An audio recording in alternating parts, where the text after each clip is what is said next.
This is R2D Tech, and Samsung just had their event where they launched the entire S21 lineup, which looks really nice in my opinion. And today I thought we'd have a look at the Galaxy S21 Ultra, so stay tuned. As expected then, the Galaxy S21 Ultra really is the giant of the bunch with a 6.8-inch display, so it's really big, but you know what they say, big phone, big.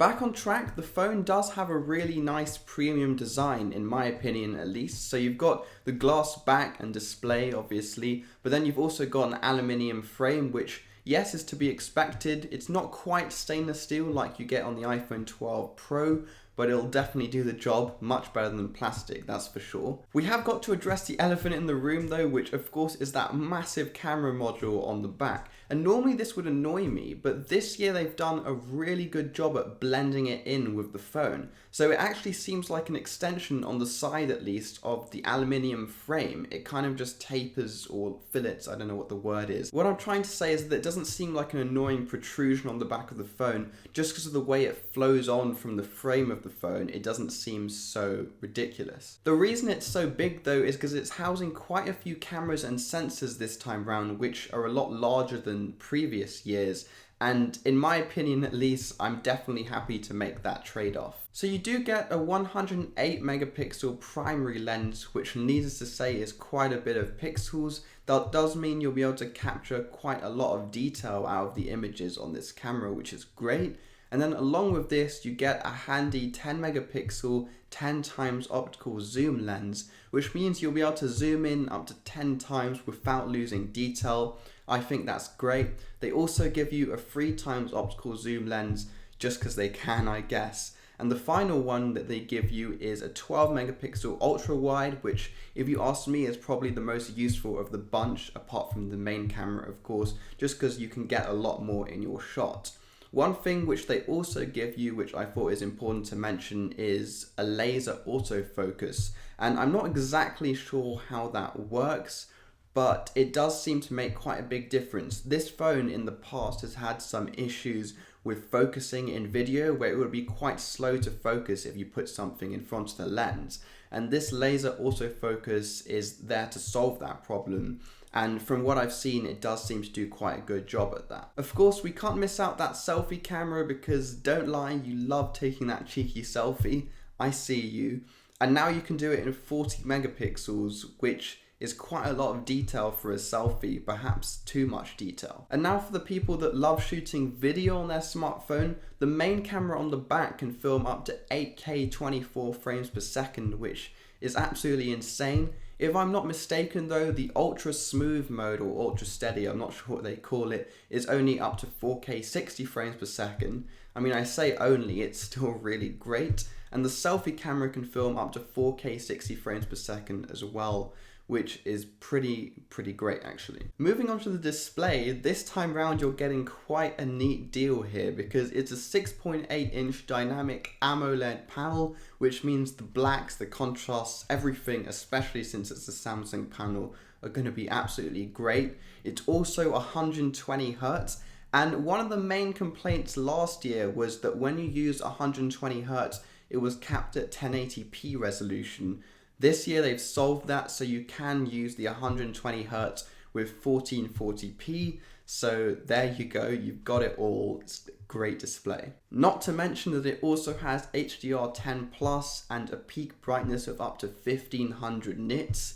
Need I say more? It's a very bright panel. So this is where having that really large display with a fast refresh rate, 120 Hz, which does mean that it will feel quite smooth when you're scrolling through software or gaming, and also that brightness really does make this phone quite the productivity and gaming beast. Now let's dive a bit into the specs. So if you're in the US, China or Korea, you will be getting the Snapdragon 888 or 888, I guess that sounds cooler, which of course is the latest and greatest from Qualcomm, so that will be really snappy. If you're in the UK or any other international country, you'll be getting the Exynos 2100, which is meant to be quite a big improvement over their last generation. Still though, I'd probably much prefer getting the Snapdragon model, so it's quite unfortunate that they can't give that to everyone, but that's just the way it is.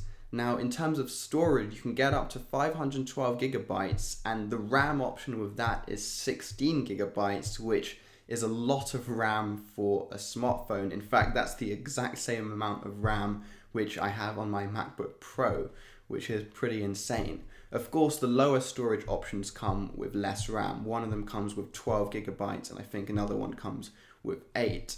And it's really up to you how much you need. Now, what I will say in terms of the storage option is that this device doesn't have expandable storage, which is pretty annoying since it is the Ultra. You'd expect it to have all of that customization. So you will have to choose the amount of storage you want right from the get-go. You won't be able to change it afterwards. Of course though, with all the cloud storage options, it's not going to be a huge problem. Onto some of the I/O, you're not getting a headphone jack, obviously, because that ship sailed a long time ago. I mean, that was so 2020. But you are getting stereo speakers tuned by AKG, which is always great to see, along with dual SIM capabilities, which I would much rather have seen expandable storage instead of this, but I guess for some people, especially if you travel a lot, having that dual SIM could be quite useful. The main thing that captured my attention though, I guess isn't really part of the phone's I/O, but it does actually support the S Pen now, so you can buy that separately. You can't put it in the phone like in the Note series, but it's really nice to have that option, and it works with the software and everything. You can buy some cases which have a slot for the S Pen as well, which work really nice with the S21 Ultra, and also do quite a good job at minimizing that camera bump on the back. And since we're on the topic of accessories, the power brick has become an accessory, and by that I do mean that they've taken the power brick out of the box. You do have to buy it separately if you want one, and you know, I don't even know why I try anymore. I hate it so much and I'm tired of it. On the bright side though, you do get a whopping 5,000 milliamp hour battery, which should be more than enough to get you through at least a full day of charge, if not more. And in terms of charging speeds, you can get up to 25 watts with a power brick, so plugged in. Of course, you'll have to buy that power brick separately now. Or if you're using wireless charging, you can get up to 15 watts, which is pretty decent for wireless charging. And it also, of course, has that new reverse wireless charging feature where you can charge up another device, maybe your Galaxy Buds or something like that. And you can do that with up to 4.5 watts of power, which I think is pretty decent as well. One thing that's definitely worth bringing up is the software which the phone runs. So straight out of the box, you're getting Android 11, which is great to see, but that does have Samsung's One UI 3.1 skin over the top. Now, it's definitely up to personal preference whether you like this or not. I think it's a really clean software and I really like it. It does a good job with reachability, and by that I mean it makes it easy to bring down things like the control menu from the top of the phone, and that's really important when you're holding such a large device like this. And for that reason and other reasons, aesthetically, I really do like the skin, but you should definitely try it out for yourself before you make a decision. The last thing is the color options and the price. The color options are really nice in my opinion, especially with the matte finish. My favorite is definitely the Phantom Black, because with the matte finish it just looks so stealthy. But you can also choose between Phantom Silver, Phantom Brown, Phantom Navy, or even Phantom Titanium on the website, which are all great options. It's up to you. And the price, I believe, starts at around £1,300 in the UK, and whatever that is in dollars. Now, you will have to go onto your country's specific website to see the price in your region, but what I will say is that even though it is very high, it's definitely a ridiculously high price, you are getting a lot of features. And also, if you pre-order now on certain websites, at least in the UK this is the case, and probably the US as well, you can get a free pair of the Galaxy Buds, and also one of their new smart tags, which you can put onto stuff to help track them down with GPS.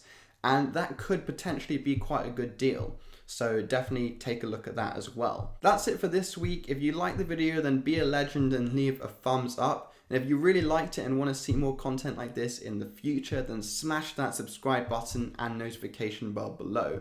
One last thing, shout out to Unbox Therapy for some of the footage for this video.